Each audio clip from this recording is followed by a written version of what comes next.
이번 영상은 로마 제국 쇠망사 1권 11장을 요약한 내용 1편입니다. 로마 제국은 갈리에누스 황제 치하에서 황제 참칭자들이 19명이나 나오고 계속되는 야만족들의 침입으로 어려움을 겪고 있었는데다 설상가상으로 대기근과 전염병까지 덮쳐 나라가 거의 붕괴 지경에 이르렀습니다. 다행히 로마는 일리리쿰 지역에 몇몇 군주들이 있어서 변경지대에 방어를 할 수 있었습니다. 분노한 국민들은 모든 재난을 갈리에누스의 탓으로 돌렸는데 나라의 우환에도 쾌락에 빠져있는 그의 생활에 분노했기 때문입니다. 결국에는 상도나우강 지역의 부대에서 아우레올루스를 황제로 칭하였습니다. 그는 알프스를 넘어 밀라노를 점령하고 로마를 위협하여 갈리에누스 황제에게 도전하였습니다. 쾌락에 빠져있던 갈리에누스가 어쩔 수 없이 몸을 이끌고 그와 맞섰습니다. 두 부대는 아다 강의 폰티롤로 다리에서 대치했는데 아우레올루스가 참패하여 밀라노로 후퇴하였습니다. 밀라노는 갈리에누스가 이끈 군대에 의해 난타당했습니다. 아우레올루스는 마지막으로 갈리에누스를 비방하는 글들을 뿌려 병사들에게 호소했습니다.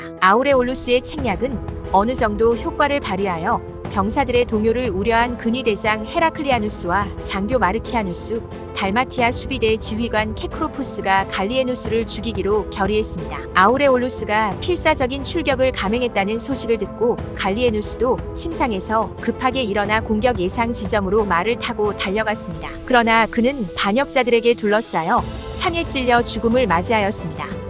그는 죽으면서 클라우디우스를 후계자로 명하였습니다. 클라우디우스 황제는 미천한 가문 태생이었지만 황제가 되었기 때문에 미화된 부분이 있었다고 합니다. 그는 도나우강 부근의 속주들 중에 한 곳에서 태어났으며 선대 황제들과 원로원의 신임을 받아 일리리쿰 변경지대의 총군단장으로 그 지역의 정군에 대한 통수권을 행사했으며 이집트 군단장, 아프리카 식민지 총독직을 역임했으며 집정관직을 받기로 예정되어 있었을 정도로 인정받고 있었습니다.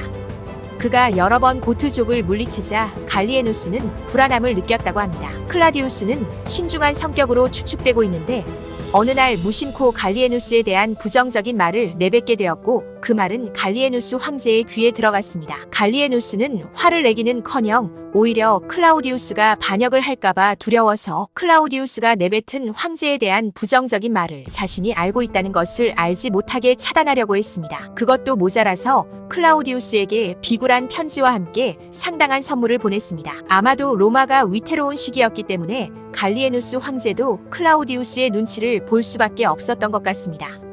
저자 기번은 고대의 역사가들의 관점과는 달리 클라우디우스가 황제를 마음에 들어하지는 않았지만 반역의 마음은 없었고 실제로 반역의 무리에도 가담하지 않은 것으로 추정하고 있습니다. 밀라노에 대한 포위 공격이 계속되는 동안 아우레올루스는 자신의 술책으로 인해 갈리에누스는 물리칠 수 있었지만 오히려 더욱 강한 클라우디우스가 적수가 되었음을 깨달았습니다. 그는 클라우디우스에게 동맹과 분권을 하자는 제의를 했는데 클라우디우스는 이렇게 화답했습니다. 그에게 전하라. 그따위 제안은 갈리에누스에게나 했어야 했다고. 아마도 그라면 그따위 제안도 끈기 있게 들어주고 자기 자신만큼이나 비열한 자를 동료로 맞아들였겠지. 결국 아우레올루스는 군사법정에서 사형을 언도받았고 그의 일당과 함께 처형되었습니다. 원로원은 갈리에누스의 친구와 가족들에게도 가차없는 복수를 가했습니다. 반면에 클라우디우스는 대사 면령을 중지하는 데서 오는 즐거움과 공을 차지했습니다. 전임 황제 갈리에누스는 반역에 연루된 사람의 재산을 부하 장교들에게 나누어 주곤 했는데 어느 날 한 노파가 자신 가문의 세습 재산이 갈리에누스의 한 부하 장교에게 넘어간 일이 있다고 하소연하였는데 그 부하 장교가 바로 클라우디우스 자신이었습니다. 클라우디우스는 자신의 과오를 고백하고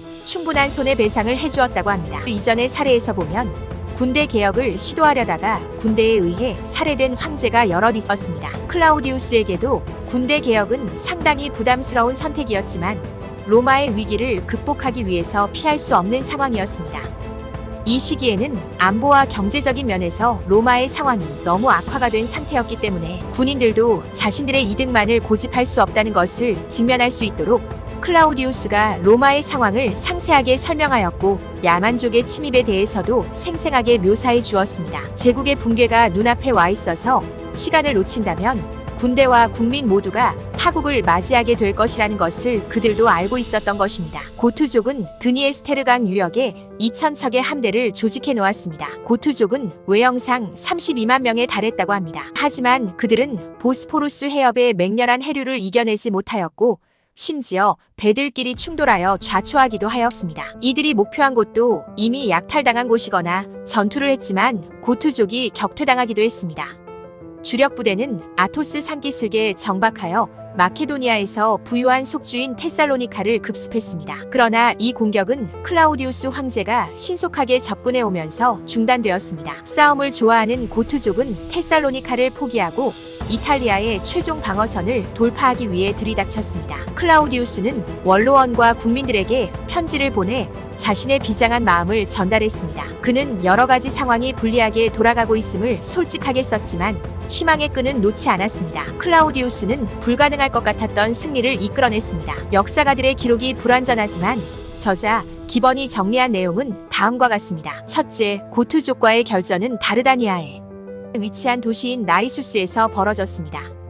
처음에는 전세가 로마에게 불리하게 돌아갔지만 클라우디우스의 전술로 고투족 5만 명이 전사했으며 전선에서 퇴각했습니다. 둘째, 클라우디우스는 여러 가지 상황으로 하루 만에 고투족을 괴멸시키지 못했던 것으로 추정됩니다. 전쟁은 여러 속주로 확대되었고 해상과 육상에서 전투를 치러야 했습니다. 클라우디우스의 탁월한 전략이 없었으면 아마 로마는 패했을 것입니다. 로마가 얻은 전리품은 가축과 노예였습니다. 여자 포로의 수가 엄청났던 것으로 보아 고투족은 정착을 목표로 가족을 동반했던 것으로 보입니다. 셋째, 로마군은 하나의 원이 되게 초소를 설치하고 고투족을 점점 압박해 들어갔습니다. 그들은 결국 하이무스 산에서도 가장 접근하기 어렵다는 지점까지 고투족들을 몰아넣었습니다. 남아있던 고투족은 그곳에서 혹독한 추위와 배고픔, 전염병으로 죽어갔습니다. 처음에 전투 무리는 거의 전멸했고 이제 소수의 고투족만이 남아 목숨을 겨우 부지하고 있었습니다. 이번 영상에서는 새로 황제가 된 클라우디우스가 탁월한 능력으로 고투족을 물리침으로써 위기에 빠진 로마를 구하는 과정을 볼 수 있었습니다. 이상 로마 제국 쇠망사 1권 11장을 요약한 내용 1편입니다.